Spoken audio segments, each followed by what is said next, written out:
Vavengi avadi kundiwana ndina thiuzi godara varaka bepi nai mashiti kana ndiweli no mani babati ndonzi flambo vanoziva kuti ndodunza tambo ndiri wakubadlekiziva amene vane godo vandipaina madzababa ndoda kutaura navo nhamo dzinondishungurudza pane zvandinoda kutaura navo ndipei namba dzaMwari ndoda kutaura navo umoyo zvinondinetsa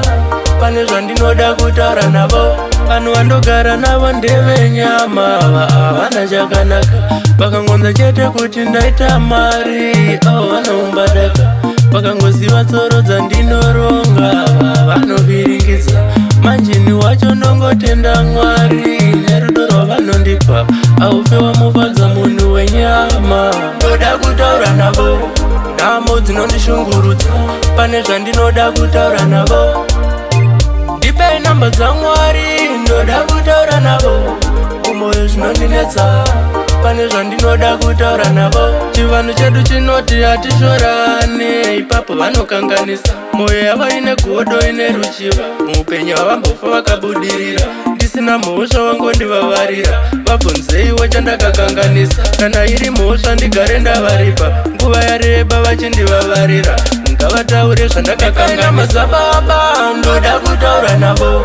nhamo dzinondishungurudza pane zvandinoda kutaura navo ndipei namba dzaMwari ndoda kutaura navo umoyo zvinondinetsa